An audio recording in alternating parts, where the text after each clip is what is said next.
El Coloso de Rodas fue una gigantesca estatua ubicada cerca del puerto de la ciudad de Rodas, la ciudad principal de la isla del mismo nombre. Se encuentra en el Mediterráneo, en el mar Egeo, cerca de la costa turca y es la más grande de las islas griegas de este mar. La estatua representada por Helios, dios del sol, se inició en 292 a.C. Durante una duración de construcción de 12 años. Tiene el triste récord de la maravilla más corta del mundo, 60 años después ya se derrumbó, donde la pirámide de Keops sigue en pie a pesar de sus 4500 años. Descripción del coloso. Con una vida tan corta, es difícil saber exactamente qué aspecto tenía esta estatua. Sin embargo, su popularidad fue tal que ha sido descrita y reproducida varias veces, y al cruzar esta información llegamos a saber que era un hombre casi desnudo con una corona de luz solar en la cabeza y agitando en una mano una antorcha. Medía 32 metros de altura y estaba hecha de bronce, excepto la base y los pies, sobre los cuales estaba montada, los cuales estaban hechos de mármol, un material conocido por su solidez. Se dice que el rostro del Coloso de Rodas fue el de Alejandro Magno, pero es imposible confirmarlo o negarlo. Sin embargo, es poco probable. Ubicación. Rodas es la isla griega más grande del archipiélago del Dodecaneso. Está a solo 19 kilómetros de la costa turca. El puerto de la capital, también llamado Rhodes, es el lugar donde estaba la estatua, pero nadie sabe la ubicación exacta. Las excavaciones arqueológicas aún no han producido nada, lo cual no es sorprendente porque el sitio iba a ser mucho más pequeño que, por ejemplo, el sitio del templo de Artemisa. Además, una vez colapsada, la estatua permaneció en el estado durante mucho tiempo, luego se despejó el sitio. Es probable que la urbanización de Rodas y su puerto se deba a los vestigios hipotéticos, lo que hace imposible hoy saber exactamente dónde estaba. Lo que se puede decir es que la ciudad de Rodas estaba protegida por un muro de 15 kilómetros de largo y un foso ancho, lo que obligó a los atacantes a usar una torre para entrar en la ciudad, y que la ciudad ya tenía un gran templo, dedicada a Helios. Hay que decir que este dios era el protector de Rodas. Algunos piensan que la estatua estaba ubicada cerca de este templo, pero las representaciones que nos han llegado indican que estaba más bien a la entrada del puerto. Varias representaciones muestran una estatua que atraviesa la entrada del puerto. Tal configuración no es concebible porque tenía más de 30 metros de altura, y si las proporciones fueran correctas, y no hay razón para creer lo contrario, el pequeño ancho permitido por la separación de las piernas habría causado un estrechamiento inaceptable de la entrada del puerto. Además, la estatua simplemente no se habría levantado, es físicamente imposible. Y finalmente, si se hubiera hecho así, se habría derrumbado en la entrada del puerto y no en el continente, como se atestigua que fue. Esta hipótesis, por lo tanto, debe ser barrida. Razones para la construcción. La razón por la cual los rodanianos construyeron esta torre es simple, es después de una victoria que ganaron en 304 a.C.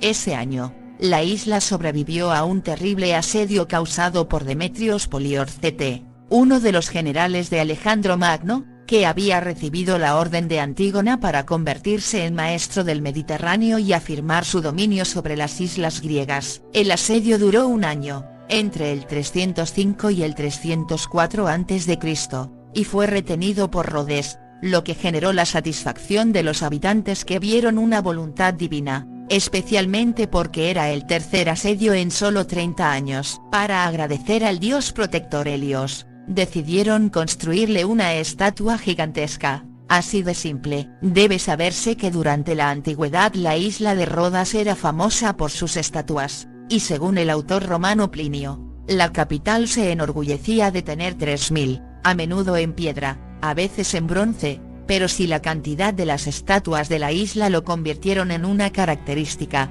aún no tenía estatuas gigantes. Una estatua titánica como se les llama hoy en día. Fidias, escultor griego que diseñó la estatua de Zeus, una estatua de Criselefantina de 13 metros de altura, otra de las 7 maravillas del mundo. Anteriormente había hecho la estatua de Atenea, otra estatua de Criselefantina, pero era un poco más pequeña, solo 9 metros. Anteriormente otros pueblos habían dado a luz estatuas gigantescas, Rhodes tenía que tener las suyas, y la oportunidad había llegado. Fondos. La financiación fue bastante original, es la primera vez que tuvo lugar así en la historia de la humanidad, al menos por las obras principales de las que se conoce la financiación. El dinero se encontró al revender el equipo militar abandonado en tierra por Demetrios Poliorcete, quien, con 40.000 soldados, encabezó el ataque a la capital de la isla. Debe saberse que durante el siglo IV a.C.,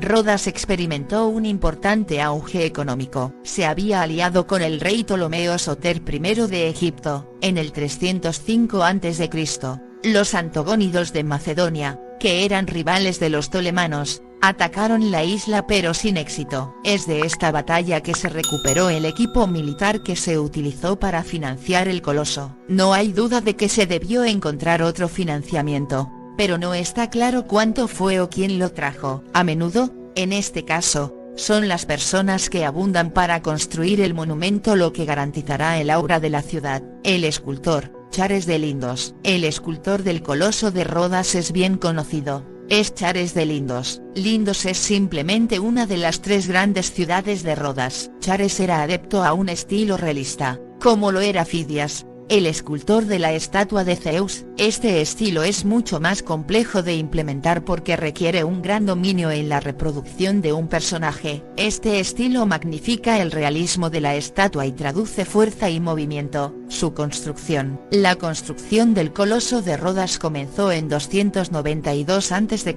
y continuó hasta el 280 a.C., una duración de trabajo de solo 12 años. Para una estatua de más de 30 metros de altura y técnicas de obras de antigüedad, podemos decir que fue un extraordinario trabajo de construcción. La base del edificio era una base de mármol, un material particularmente fuerte. Sobre esta base, los trabajadores apilaron piedras para cortar los pies, luego las piernas y luego el resto del cuerpo. Esto formó una estatua con una forma que no era armoniosa sino sólida. Otros trabajadores vinieron entonces a rodear las piedras de una banda de hierro apretada, a intervalos regulares, a lo largo de la altura de la estatua. Esta correa sirvió como intermediario, y en ella se fijaron las placas de bronce que adornaban la estatua. El bronce es una mezcla de hierro y cobre. El cobre provenía de minas chipriotas de las que se extraía el mineral. Este trabajo fue particularmente doloroso. Las galerías no eran tan seguras como en la actualidad. Una vez fuera, se calentó para separar el cobre de las rocas y luego se fundió en lingotes. Estos son los lingotes que fueron enviados al sitio. Para hacer las placas de bronce, el cobre se fundió primero en grandes hornos, luego el hierro se agregó al nivel de 10 a 20%, luego, la mezcla se transportó en una especie de cucharones que utilizaron para distribuir el metal en moldes de arcilla, moldes planos para formar láminas más o menos gruesas según sea necesario. Los moldes se podían usar varias veces, pero no tenían una vida útil prolongada. El siguiente paso fue eliminar los bordes ásperos y luego pulir las placas antes de transportarlas al sitio donde se recuperaron, martillarlas a la forma deseada y luego ensamblarlas sobre la estructura de hierro y las otras placas con tacos. Las placas de los pies y los tobillos eran especiales, solo estaban moldeadas, debido a sus formas, y probablemente tenían que pesar más que las otras para garantizar la estabilidad del conjunto. Así, el Coloso de Rodas solo se cubrió con una delgada capa de bronce, siendo su cuerpo de piedra. Cada placa se unió al marco de hierro y luego a la placa adyacente. El coloso fue ganando altura día a día hasta que se alcanzó la parte superior de la cabeza. Una vez terminado, se pulió para que el sol brillara lo más intensamente posible. Esta técnica de construcción es bastante similar a la utilizada para la construcción de la Estatua de la Libertad en Nueva York. Pero, aparte del hecho de que este último tiene una estructura metálica, hecha por Gustave Eiffel, está hecho de una placa de cobre sujeta a la estructura por varillas de hierro. Y para que conste, cuando el cobre se frota con el hierro, produce electricidad, especialmente en un entorno marino cargado de sal. Uno puede imaginar que, como la Estatua de la Libertad, El coloso de Rodas hizo su propia electricidad. Elección de materiales. La elección del bronce no fue aleatoria, sino que fue muy estudiada. Es una aleación entre cobre y hierro, más fuerte que el hierro. Es resistente a las condiciones climáticas extremas, por lo tanto, se adapta bien a la fabricación de estatuas para ser expuestas al exterior, y en particular al aire marino cargado de sal. Destrucción. Por desgracia, el coloso de Rodas es la maravilla del mundo antiguo que tuvo la vida más corta, apenas 60 años aproximadamente. Hay que decir que la forma de la estatua, su gigantismo para la época y los medios utilizados para su construcción ayudaron a hacerla efímera. Una estatua de 32 metros que representa a un personaje es necesariamente más frágil que la pirámide de Keops, cuya forma es la más estable de las formas existentes. El coloso de Rodas fue destruido durante un gran terremoto en 226 a.C., rota por las rodillas. La estatua se derrumbó y se desmoronó. Las piezas permanecieron en el lugar durante 800 años, no sabemos por qué motivo, pero resulta que en el 654 después de Cristo, los árabes, después de invadir Rhodes, vendieron el bronce a un comerciante sirio. El metal fue transportado en la parte trasera de 900 camellos y eso es porque nada queda de esta estatua. Simbolismo. Más allá del deseo de complacer al dios Helios, protector de Rodas, los habitantes sabían que al construir la estatua más grande jamás hecha en la tierra, aumentarían el prestigio de su isla. La voluntad política de marcar a los espíritus es obvia y se unió al faro de Alejandría, que también se construyó, además de servir como un faro, para mostrar el prestigio de Egipto.